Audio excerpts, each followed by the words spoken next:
En ce temps-là, les yeux levés au ciel, Jésus priait ainsi.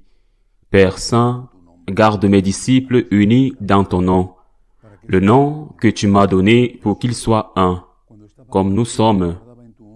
Quand j'étais avec eux, je les gardais unis dans ton nom, le nom que tu m'as donné. J'ai veillé sur eux et aucun ne s'est perdu, sauf celui qui s'en va à sa perte, de sorte que l'écriture soit accomplie, et maintenant que je viens à toi, je parle ainsi dans le monde, pour qu'ils aient en eux ma joie et qu'ils en soient comblés.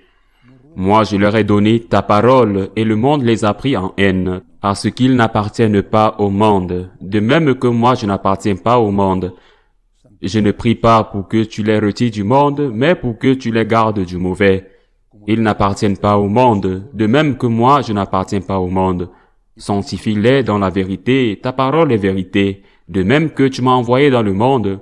Moi aussi je les ai envoyés dans le monde, et pour eux je me sanctifie moi-même, afin qu'ils soient, eux aussi, sanctifiés dans la vérité. Acclamons la parole de Dieu. Le Seigneur unit trois concepts très importants, l'unité, la vérité et la sainteté. Il demande au Père, dans cette prière qui prononce une longue prière, que nous allons méditer fragment par fragment. Ces jours-ci, il demande au Père dans cette prière qu'il prononce à la fin du dernier repas que nous soyons un. Il le dit clairement qu'il soit un comme nous sommes un. L'unité, il le dit clairement qu'il soit un comme nous sommes un. L'unité. Quelle est la différence entre l'unité et l'uniformité? L'unité respecte les différences, mais respecte-t-elle toujours les différences? Elle respecte les différences légitimes. L'unité n'est pas un rouleau compresseur qui rase un champ jusqu'à ce qu'il n'y ait plus un seul petit caillou qui se détache du reste. Le Père, le Fils et l'Esprit est le modèle que propose Jésus. Ils sont un, mais ils sont différents. Ils sont trois personnes distinctes. Nous méditerons sur ce point lorsque, dans quelques jours, nous parlerons du mystère de la Sainte Trinité. L'unité, donc, mais l'unité ne peut être fondée que sur la vérité. L'unité ne peut être faite sur le mensonge, car dans ce cas, les différences ne seraient plus légitimes.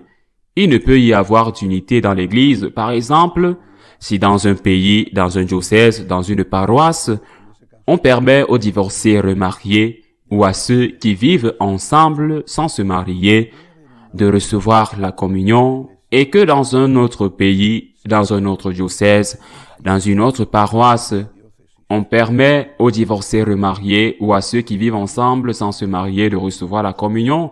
Dans un autre pays, dans un autre diocèse, dans une autre paroisse, cela n'est pas permis parce qu'il n'est pas considéré comme valide de recevoir la communion en état de péché mortel. Il ne peut y avoir d'unité si, dans un pays ou dans une paroisse, les unions homosexuelles sont bénies et que dans d'autres, on considère que des personnes peuvent être bénies, mais jamais le mal que ces personnes font. L'unité ne peut exister que sur la base de la vérité. La vérité, dans l'essentiel, le respect des différences légitimes. Mais la vérité, dans l'essentiel, la vérité est l'essentiel. C'est-à-dire que la vérité, c'est ce que notre Seigneur nous enseigne dans les Écritures. Ta parole est vérité, dit Jésus. Et ce qui nous a été transmis depuis la tradition, qui est l'adaptation des Écritures aux problèmes nouveaux qui se sont posés, une adaptation fidèle aux Écritures et une adaptation qui n'a jamais signifié un retour en arrière, c'est-à-dire qu'elle n'a jamais signifié que ce que nous disions hier était bon et aujourd'hui est mauvais, et que ce que nous disions hier était mauvais aujourd'hui est bon, l'unité dans la vérité. Et qu'est-ce que la sainteté a à voir avec cela? Eh bien, il ne peut y avoir de sainteté si nous ne sommes pas, d'une part, unis à Dieu, il est la vigne, nous sommes les sarments. Et il ne peut y avoir de sainteté si nous ne sommes pas fondés sur la vérité. Une dame m'écrit, « Chaque jour, je reçois beaucoup de courriers des franciscains de Marie des 65 pays où nous sommes. » Une dame m'écrit et me dit, « Dans ma paroisse, il y a une dame veuve qui vit avec un veuf sans se marier. » Eh bien, je suppose, j'imagine, que c'est à cause de problèmes de pension et qu'ils ont des relations de mariage entre eux. Le curé leur a dit qu'ils peuvent recevoir la communion sans aucun problème et cette dame est allée recevoir la communion. Comme ce qu'elle a dit au curé, qu'il est un hérétique, clairement, comme ce que cet hérétique leur a dit parce qu'il est très sérieusement mensonger, comme ce que cet homme vous a dit est un mensonge. Cette dame, quand elle reçoit la communion, elle commet un péché. Je juge à l'extérieur, Dieu sait à l'intérieur, mais objectivement, elle commet un péché. Si elle a été trompée, si elle s'est laissée tromper, Dieu le sait, et cette dame, c'est un péché, c'est un sacrilège. Cette dame rend-elle gloire à Dieu avec sa communion sacrilège? Cette dame, quand elle communie, fait-elle un bon acte de sanctification ou fait-elle et commet-elle un péché? Je répète, je parle objectivement. Le jugement sur la personne concrète ne correspond à Dieu que de l'extérieur. Si nous pouvons dire des choses, je peux dire qu'un crime est un crime. Alors le criminel qui a commis le crime sera jugé par Dieu. Mais le coup de couteau qu'il a donné à l'autre est mauvais. Je peux dire qu'un vol est un vol. Le voleur sera jugé par Dieu. Le voleur sera jugé par Dieu, mais le vol qu'il a commis est mauvais. Il ne peut y avoir de sainteté s'il n'y a pas de vérité.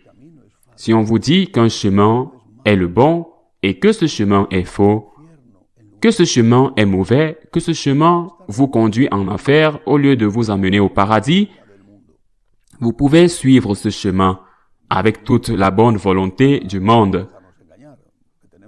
Bon, nous ne sommes pas des enfants à tromper non plus. Nous avons une raison de penser. Mais bon, de toute façon, certaines personnes ne sont pas trompées, mais elles vont volontairement chercher quelqu'un pour les tromper. De toute façon, Dieu juge chaque personne. Mais ce n'est pas le chemin de la sainteté. C'est pourquoi le Seigneur parle d'unité dans la vérité. Il ne peut y avoir d'unité que dans la vérité, et il n'y a pas de sainteté si elle n'est pas basée sur la vérité. Celui qui te trompe te fait du mal. Même si ses paroles sont confortables pour toi, même si elles sont confortables pour toi, même si elles semblent charitables, il te fait beaucoup de mal. Il te donne du poison, un poison qui a bon goût, un poison qui est doux au palais, mais un poison, et reste un poison. Sanctifie-les dans la vérité, dit Jésus. C'est la vérité qui nous rend libres. C'est la vérité, quand nous la suivons et l'appliquons, qui fait de nous des saints. Sans la vérité qui est le Christ, qui est sa parole, qui est la tradition, sans la vérité, même si nous pensons que nous sommes très bons, nous risquons d'aller droit en enfer. Ainsi soit-il.